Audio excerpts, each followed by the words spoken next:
함께 기도 드리겠습니다. 사랑과 은혜가 풍성하신 하나님 아버지, 오늘도 믿음의 자리로 주님의 거룩함을 이끌어 주시니 감사합니다. 오늘도 믿음의 성도님들 이 새벽을 깨워 주님 앞에 나왔사오니 주님, 오늘도 성령께서 우리의 마음을 감동케 하시고 주의 말씀 가운데 또 이 하루 살아가신 놀라운 은혜가 넘쳐날 수 있도록 주여 은혜 내려 주시옵소서. 오직 하나님의 은혜와 영광만 드러나길 소망하고 감사드리며 예수님의 이름으로 기도드립니다. 아멘. 우리 찬송가 299장 함께 찬양 드리겠습니다.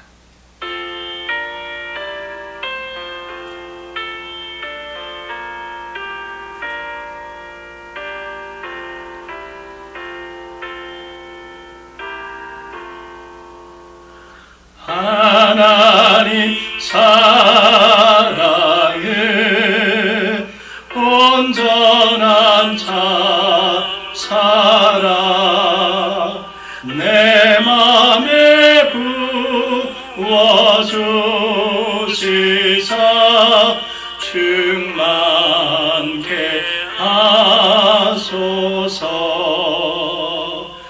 내 주님 참 사랑 빛과 같으니 그 사랑 내게 비추사 뜨겁게 하소서. 그 사랑 앞에는 풍파도 그치며 어두운 밤도 환하니 그 힘이 크도다. 하나님 사랑은 온전한 참사랑 내 맘과 영에 채우사 새 힘을 주소서.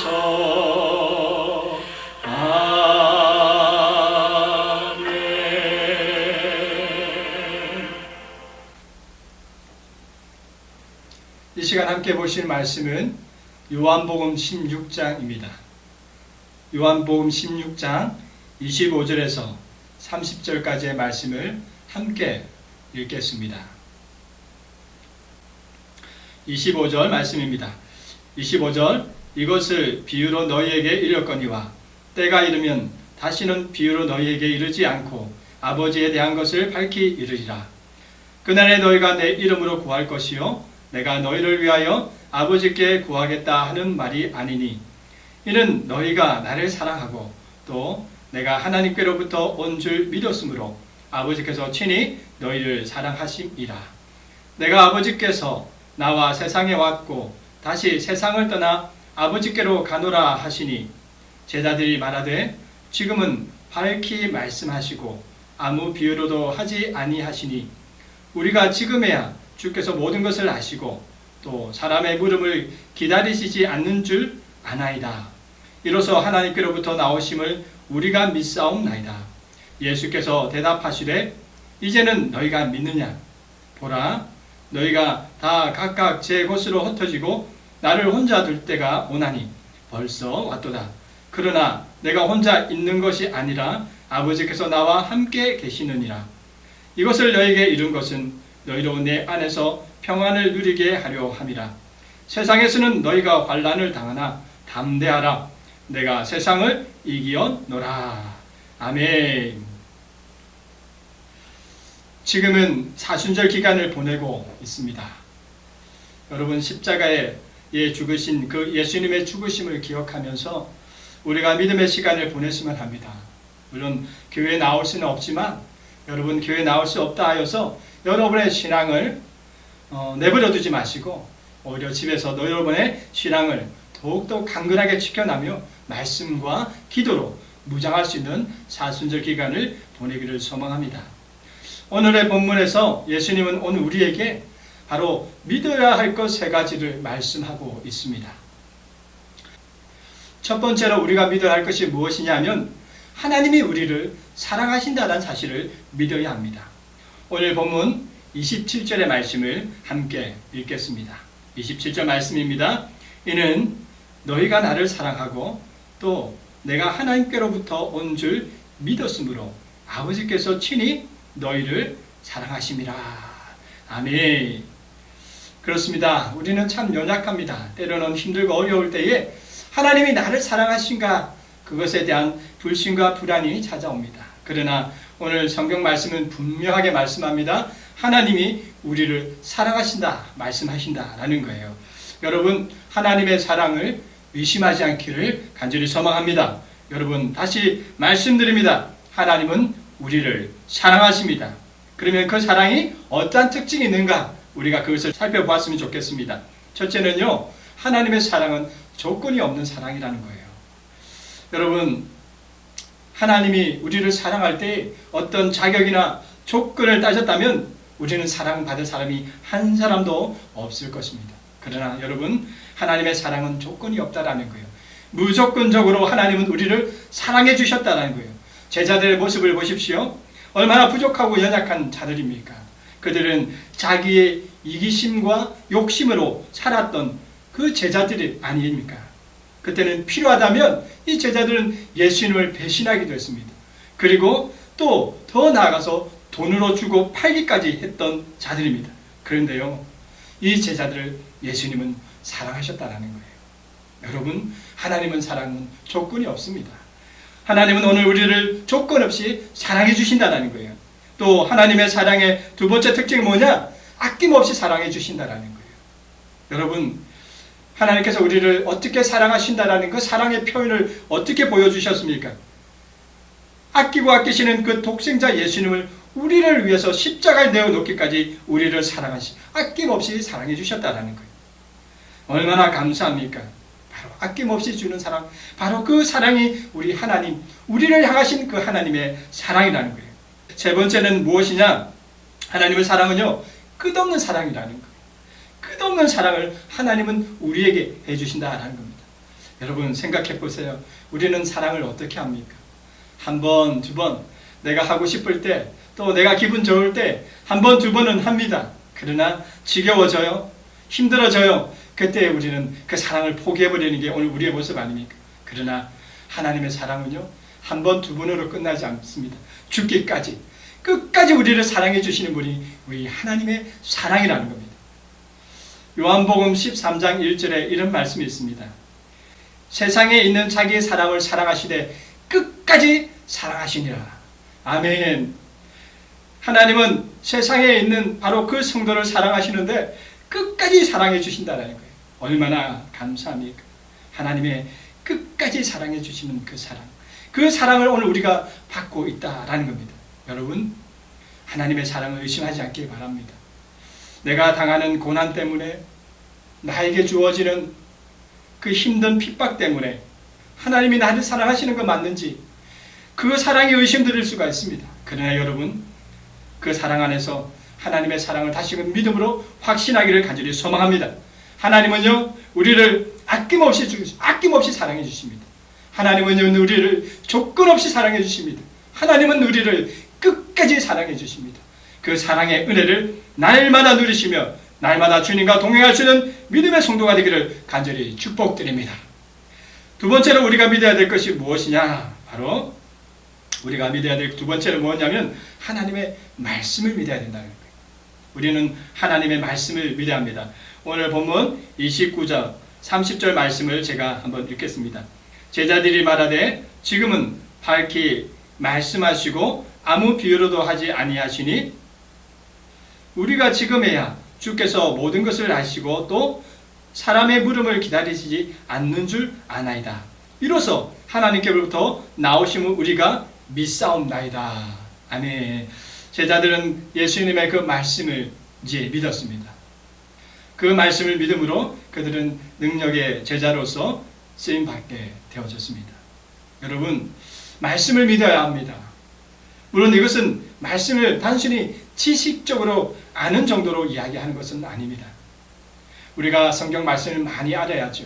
지식적으로 성경 말씀 많이 아는 것은 정말 필요한 겁니다. 그러나 말씀을 믿는다는 건 단순히 그 말씀에 대한 지식 정도로만 말하는 것이 아닙니다. 그 말씀을 그 아는 만큼의 믿음의 삶의 실천을 통하여 우리는 믿어야 한다는 거예요. 이것이 바로 말씀을 믿는 자의 모습이라는 겁니다. 말씀을 믿는다는 것은 바로 하나님의 말씀에 대한 지식과 그 지식에 합당한 내 삶의 모습을 그 믿음의 능력으로 살아가는 것, 그것이 바로 말씀을 믿는 것입니다. 왜 하나님의 말씀을 믿어야 합니까? 이유는 간단합니다. 말씀을 믿을 때 우리는 하나님의 비밀스러운 비밀, 하나님의 계획을 알게 되어진다. 말씀을 통하여 하나님은 우리에게 하나님의 그 마음과 계획을 말씀해 주고 있기 때문에 말씀을 우리가 믿을 때 하나님의 그 마음과 계획을 깨달을 수가 있다는 거예요. 왜 말씀을 믿어야 합니까? 그 말씀이 주시는 은혜를 누릴 수 있기 때문입니다. 여러분, 말씀을 믿어야 말씀의 은혜를 누려요. 말씀의 지식이 많다고 하여 은혜를 누리는 것은 아닙니다. 말씀을 믿어야지 은혜를 누릴 수가 있습니다. 그 말씀을 믿음으로 은혜를 누리는 오늘 우리가 되길 간절히 축복합니다. 왜 또 말씀을 믿어야 하느냐? 말씀을 믿을 때 능력이 나타나기 때문입니다. 성도는요, 말씀을 믿을 때 능력이 나타나요. 오늘 왜 성도가 하나님의 뜻대로 살지 못하고 자기의 뜻대로 살아갑니까? 왜 예수를 믿는 성도가 은혜가 없이 살아가고 있습니까? 왜 성도가 세상의 능력을 잃어버리고 살아가고 있습니까? 이유는 간단합니다. 말씀 믿지 않기 때문입니다.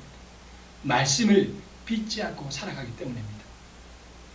그래서 예수님은 오늘 우리에게 말씀합니다. 말씀을 믿어라. 그래요. 오늘 우리가 다시금 하나님의 은혜를 누리고 또 그 능력을 회복하기 위해서는 여러분 말씀을 회복하셔야 됩니다. 말씀을 믿음으로 믿고 살아가야 합니다. 그럴 때 오늘 우리의 삶은 진정한 그리스도의 능력과 하나님의 사랑의 은혜로 충만한 은혜를 누리며 살아갈 수가 있게 된다라는 거예요. 세 번째로 우리가 믿어야 할 것은 무엇이냐면 예수님께서 세상을 이기셨다라는 사실입니다. 우리 33절의 말씀을 함께 읽겠습니다. 이것을 너에게 이른 것은 너희로 네 안에서 평안을 누리게 하려 함이라. 세상에서는 너희가 환난을 당하나 담대하라. 내가 세상을 이기었노라. 아멘. 예수님이 세상을 이기셨다는 사실을 믿어야 합니다. 가끔씩 성도님 중에는 자신의 능력을 세상을 이기려는 분들을 만나게 됩니다. 그럴 때문에 목사로서 참 안타깝고 불쌍하다는 생각이 들어요. 신앙생활을 하면서 우리가 알아야 할 분명한 사실이 하나 있는데요, 여러분. 그 사실이 뭐냐면 예수님이 이미 이 땅에 이 세상의 권세자들, 어둠의 사탄의 모든 권세를 예수님이 이미 승리로 이겨셨다라는 거예요. 언제 그 승리를 거두셨습니까? 바로 십자가와 부활 사건을 통하여 그 승리를 거두셨다라는 거예요. 그래서 우리의 신앙은요, 승리냐 실패냐 이 승패에 좌우되지 않습니다. 이미 승리한 예수님의 능력 안에서 우리는 살아가면 되는 거예요. 그래서 성도는요, 이미 승리한 신앙생활을 하고 있는 거예요. 우리는 실패가 없습니다. 이미 예수님께서 승리하셨기 때문에 우리는 그 승리의 길을 걸어가면 되는 거예요. 여러분, 우리는 이미 승리한 그 믿음의 길을 걸어갈 때에 우리가 신앙의 멋진 삶을 살 수가 있습니다. 우리는 다 이긴 경기를 하는 거예요. 이기느냐 지느냐의 경기가 아니라 이미 예수님이 다 이긴 경기, 인생의 경기를 신앙생활로 살아가고 있는 겁니다.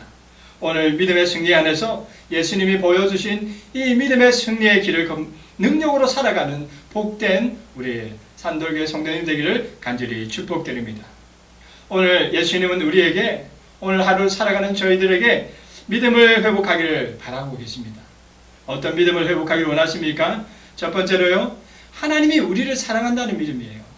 하나님이 우리를 사랑한다는 믿음이에요. 두 번째로 바로 말씀을 믿는 믿음이에요. 말씀을 믿는 믿음이에요. 세 번째로 예수님이 이 세상을 이겼다는 믿음입니다. 오늘 그 믿음 가운데 우리가 승리의 길을 걸어가기를 간절히 소망합니다. 그럴 때에 하나님은 오늘 우리의 삶을 통하여 능력의 하나님으로 오늘도 내 삶의 주인이 되어 주실 것입니다. 사랑하는 산돌교회 성도님들, 이 하루 살아갈 때 예수님께서 말씀하시는 믿음의 모습을 회복하시고 오늘도 승리의 삶을 따라 하나님과 동행하는 축복의 주인공 되기를 간절히 축복드립니다. 아멘. 기도하겠습니다. 사랑과 은혜가 풍성하신 하나님 아버지 감사합니다. 오늘도 연약한 믿음 없는 저희들에게 믿음을 회복하기를 원하시는 주님, 오늘도 믿음의 자리에 서서 이 새벽 주님 앞에 간구하며 나가기를 소망합니다.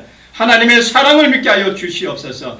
말씀에 대한 믿음의 확신을 주시옵소서. 뿐만 아니라 오늘도 믿음의 걸음을 걸어가는 그 예수님의 길이 승리의 길임을 우리가 믿고 달려갈 수 있는 우리 복된 산돌교회 성도님들 다 될 수 있도록 은혜 내려 주시옵소서. 감사드리며 예수님의 이름으로 기도드립니다. 아멘.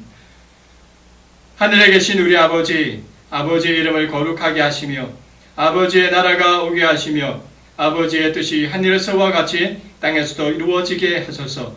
오늘 우리에게 일용할 양식을 주시고 우리에게 잘못한 사람을 용서하여 준 것 같이 우리 죄를 용서하여 주시고 우리를 시험에 빠지지 않게 하시고 악에서 구하소서. 나라와 권능과 영광이 영원히 아버지의 것입니다. 아멘. 계속해서 기도하시면서 이 하루를 시작하기를 소망합니다.